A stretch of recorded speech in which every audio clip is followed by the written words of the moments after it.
Bonjour à tous, bienvenue dans le Morning Echo du vendredi 6 novembre 2020, tous les jours. Et bien, pour se détendre un peu, c'est l'album d'Ibrahim Maalouf qui fête donc ses 40 ans et qui lance cet album 40 belles mélodies, en vérité 43 morceaux pour pouvoir un petit peu s'évader tout de suite dans un contexte où on a eu une semaine de folie sur les marchés, puisque même s'il n'y a pas encore de vainqueur à l'élection présidentielle américaine, c'est toujours le décompte dans les États clés, même si Joe Biden a une confortable avance pour devenir le 46e président des États-Unis. Eh bien, les indices américains ont connu leur meilleure semaine depuis le mois d'avril, grappillant, vous voyez, entre 6 à 8% pour les principaux indices, sous un contexte aussi où on a eu hier la réunion de la Banque centrale américaine qui n'a rien dit. Et en effet, Jérôme Powell s'est inquiété finalement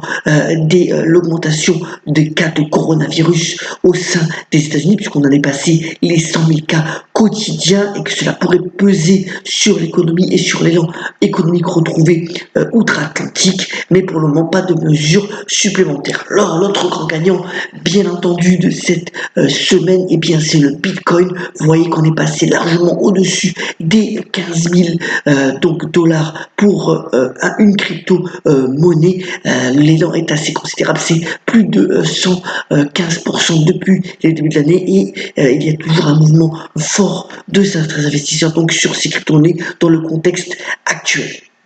Alors, certainement des prises de bénéfices sur les marchés actions vont être prises, en tous les cas aujourd'hui et dans les prochains jours. L'incertitude continue à dominer sur l'issue de l'élection américaine, mais pour l'envoyer, les indices sont à la fête.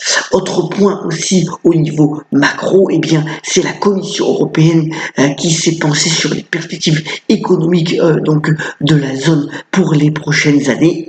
Eh bien, vous voyez que dans le contexte sanitaire délicat, la Commission a prévu qu'il fallait au moins 2 ans pour que l'activité retrouve son niveau d'avant pandémie, alors que dans le même temps, eh bien, les déficits se creusent et que la dette s'envole tout au long de l'Union.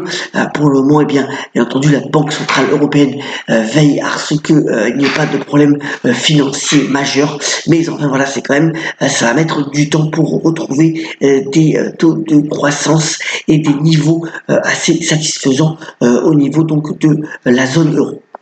Alors l'activité des entreprises est quand même assez dense sur le niveau des banques. Alors la Société Générale hier a publié des résultats en hausse.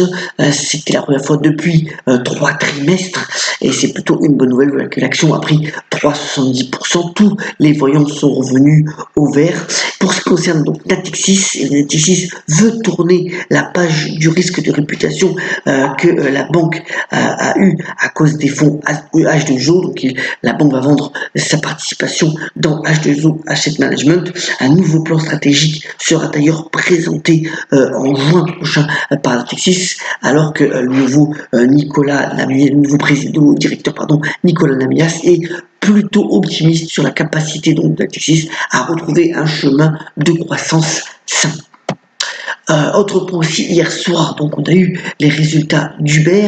Alors c'est 1 milliard de dollars de pertes pour le géant américain de tout ce qui est livraison de repas à domicile, avec Uber Eats qui d'ailleurs a augmenté ses revenus sur ce créneau-là, et aussi donc le système de VTC.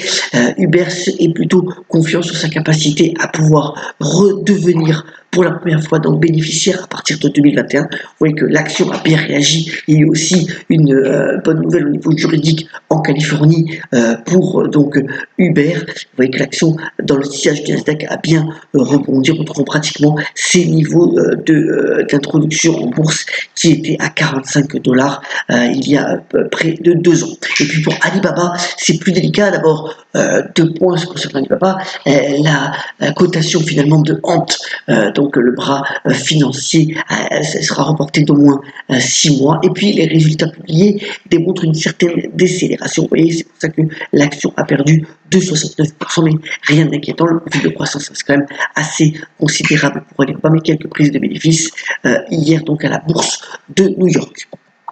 Autre point aussi, on n'a pas parlé encore, eh bien c'est sur les sociétés minières qui publient en ce moment leurs résultats, en particulier donc Barrick Gold, un des mastodontes dans ce secteur. Deux points, d'abord des résultats meilleurs que prévu, mais aussi le patron de Barrick Gold prévoit de nouveau donc l'once d'or au-dessus des $2000.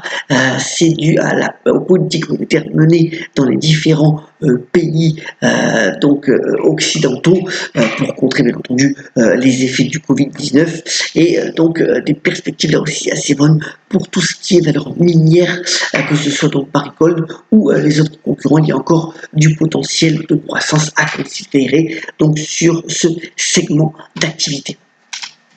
Et puis, ce qu'on parle aussi de pas mal d'énergie renouvelable, pas mal de nouvelles. D'abord, eh bien, la pépite française Neoen s'allie avec Tesla pour mettre au point eh bien, le projet Victoria Big. C'est un lieu de stockage de batteries. C'est la deuxième fois que Neoen donc d'ailleurs collabore avec Tesla. C'est un beau projet donc en Australie. Et vous voyez que pour cette pépite Neoen qui n'en finit pas de monter en bourse, c'est encore un potentiel de croissance assez significatif. Et puis Iberdrola, donc Iberdrola c'est quand même la troisième compagnie de services dans le monde au niveau des collectivités. Et bien investi, la société va investir largement dans ce qui est énergie renouvelable. C'est 75 milliards d'euros de plan d'investissement sur 5 ans. Et d'ailleurs, la société n'est pas fermée aussi à des acquisitions ciblées sur son activité. Donc voilà, là aussi, une très belle société bien gérée en Espagne qu'il convient certainement d'avoir dans son portefeuille pour le moyen long terme.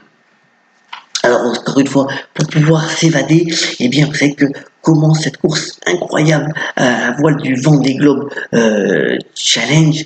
Le départ sera donné donc comme d'habitude à 12h32 des Sables d'Olonne, donc dimanche prochain, le 8. C'est une course donc à la voile solitaire sans escale, bien entendu sans assistance. Il y a 33 skippers dont 6 femmes qui vont participer pour parcourir cette fois-ci 45 000 km, près de 45 000 km dans les mers.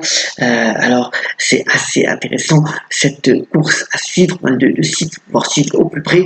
Et puis un projet original, c'est celui de l'artiste électromolécule qui va mettre 13 caméras et 16 micros au sein d'un bateau pour pouvoir bien capter au mieux le bruit de la mer et des océans et en faire un album. On a commencé en musique, on termine bien entendu aussi en musique ce Morning Echo. Et pour le terminer vraiment en vous souhaitant un bon week-end, voici donc la citation du jour. Elle vient de l'architecte Le Corbusier qui a notamment déclaré: une maison est une machine à vivre.